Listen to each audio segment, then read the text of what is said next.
Hi friends, welcome in Rajendra academy. तो शेर शाह का प्रशासन का क्लास चल रहा था। तो उस क्लास को हम पढ़ा रहे थे, रिकॉर्ड कर रहे थे। तो 10 मिनट का क्लास बाकी था, अंतिम पॉइंट। तो वही समय मेरा रिकॉर्डिंग बंद हो गया। तो जिसके चलते आज हमको अलग से क्लास रिकॉर्ड करके जारी करना पड़ रहा है। तो लास्ट पॉइंट है और क्वेश्चन आंसर है और एक छोटा सा डाउट है। तो उसी को आज इसमें जल्दी से कंप्लीट करेंगे। ज़्यादा से ज़्यादा 10 से 15 मिनट का ही क्लास है। तो चलिए देखते हैं, ठीक है। तो कौन सा पॉइंट छूट गया था?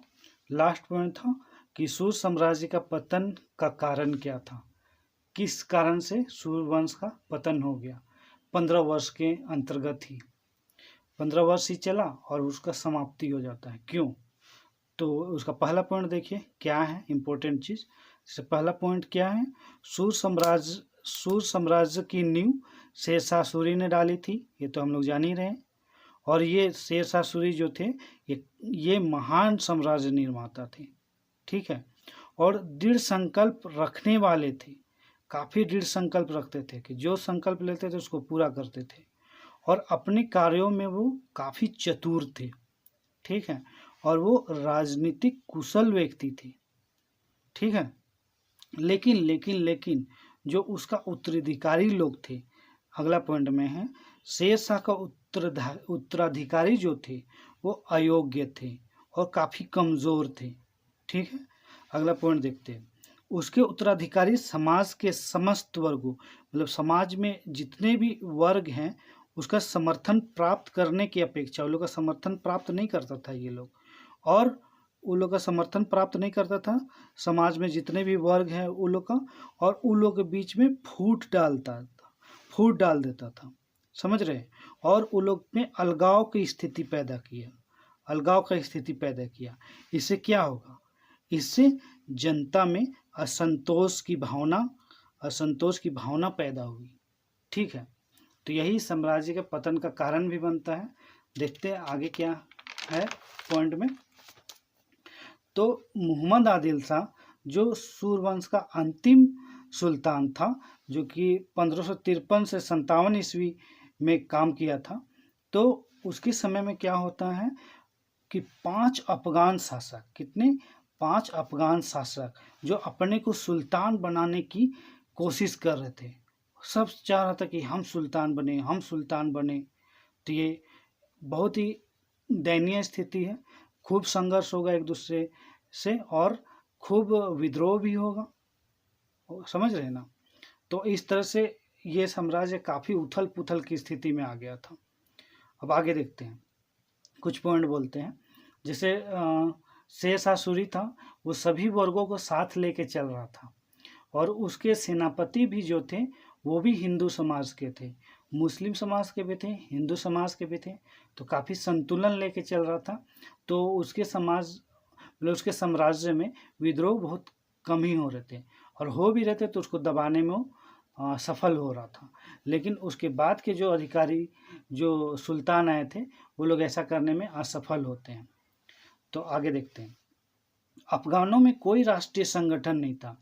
जैसे उस समय, जैसे मोहम्मद आदिल शाह के समय में अफगान लोग में ऐसा नहीं कि सारा अफगान लोग मिल के हम लोग एकजुट होते हैं और मजबूत साम्राज्य की नींव रखते हैं। ऐसा ये लोग नहीं करता मोहम्मद आदिल शाह। और आपस में लोग का फूट पड़ जाता है, संघर्ष करते रहता है, जिससे कि साम्राज्य टूट के बिखर जाता है। जैसे शेरशाह सूरी मात्र और मात्र 5 साल ही अपना साम्राज्य संभाल सका था सुल्तान की तरफ से, मजबूत सुल्तान की तरफ से। क्यों? क्योंकि उसके बाद तो उसका मृत्यु ही हो जाता है।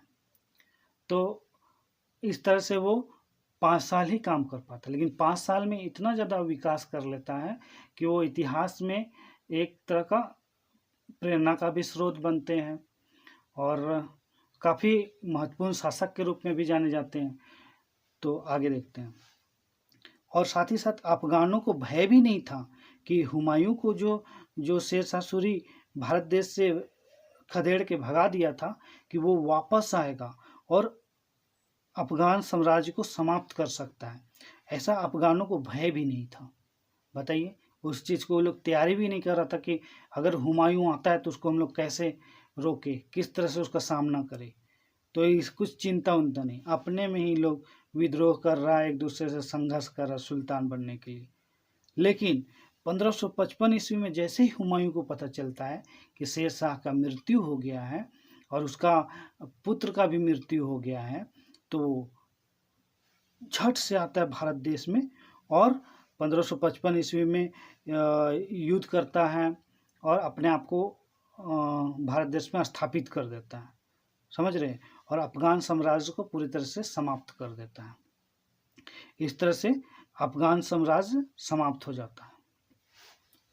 तो अगला पॉइंट क्या है, इस तरह शक्तिशाली शेरशाह सूरी की मृत्यु के 10 वर्ष बाद, मात्र 10 वर्ष बाद ही द्वितीय अफगान साम्राज्य का पतन हो जाता है।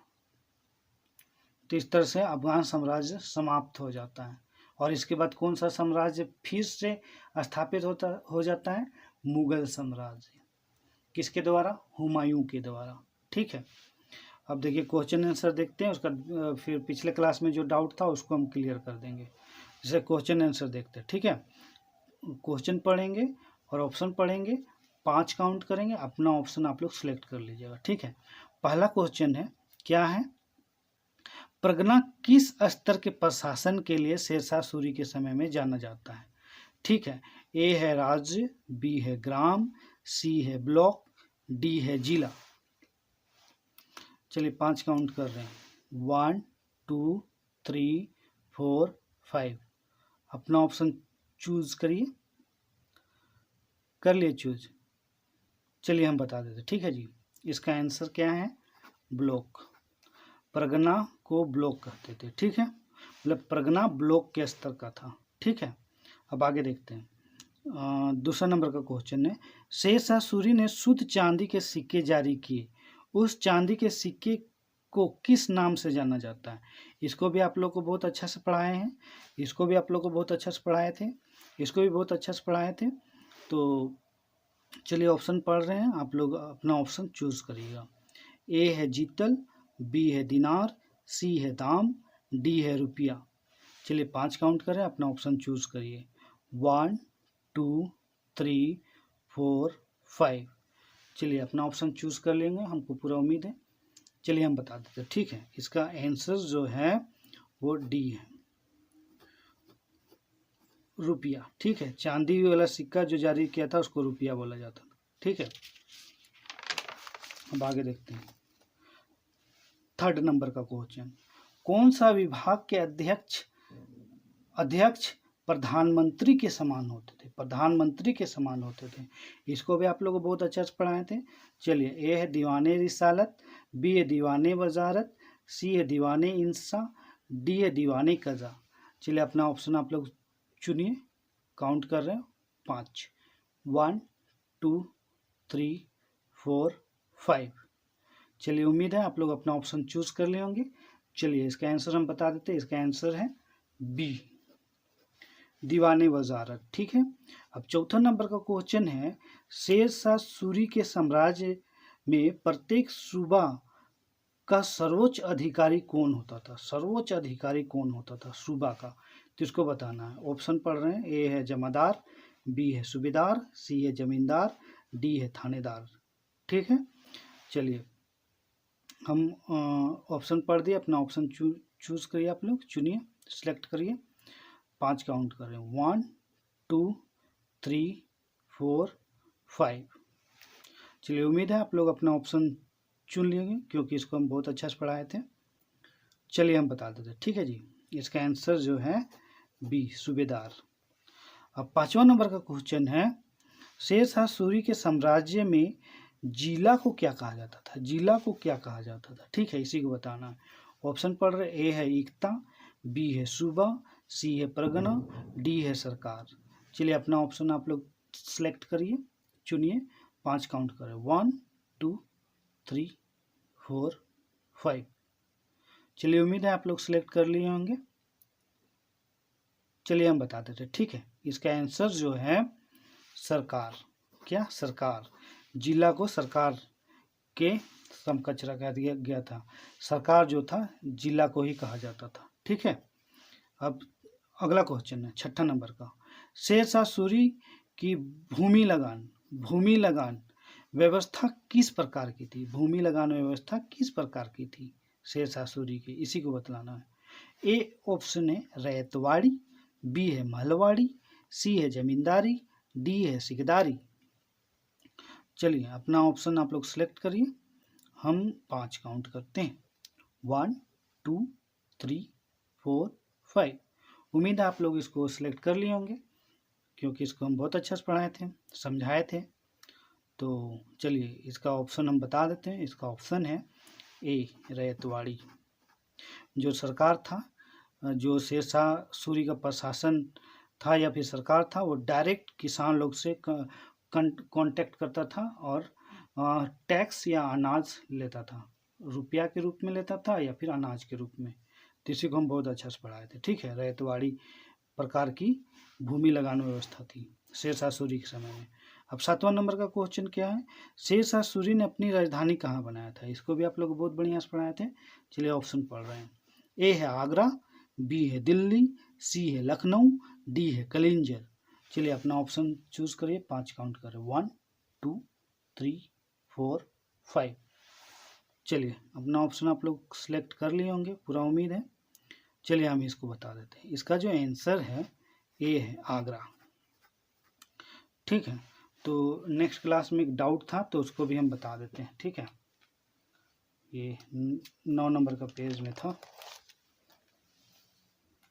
शेरशाह सूरी ने जो भूमि को माप के लिए जो पैमाने का उपयोग किया था, वो गज सिकंदरी की तरह ही एक स्वर्णिम डंडी का उपयोग किया था। ठीक है, गज सिकंदरी तो आप लोग को पढ़ाए थे, लोदी वंश का जो शासक था सिकंदर लोदी, वही इसका ईजाद किया था। तो उसी से मिलता जुलता शेरशाह सूरी स्वर्ण डंडी या स्वर्ण रस्सी का उपयोग किया था, जिसका लंबाई लगभग 32 इंच था। 1 इंच लगभग 2 उंगली के बराबर होता है, तो ऐसा 32 इंच रहेगा, तो तब जाके वो स्वर्ण रस्सी या स्वर्ण डंडी के जैसा होगा। ठीक है, तो उसी से वो मापा कि लंबाई कितना है ज़मीन का, फिर चौड़ाई कितना है, और जिस तरह से भूमि उपजाऊ था, कम उपजाऊ था, बंजर था, ऊंचा भूमि था, नीचा भूमि था, तो उसी के अनुसार वो टैक्स लगाता है। ठीक है, इसको हम पिछले क्लास में बहुत अच्छा से बताए थे, तो आप लोग इसको जाके देख लीजिएगा। ठीक है, तो पहला क्लास में, आज तो दूसरा क्लास है, तो पहला क्लास में आपको ये पूरा डिटेल में मिल जाएगा। ठीक है, तो चलिए तब ये आप लोग को बता दिए, और जो नेक्स्ट क्लास आने वाला है उस चीज़ को बता देते हैं। नेक्स्ट क्लास अकबर का आने वाला है, अकबर बादशाह का।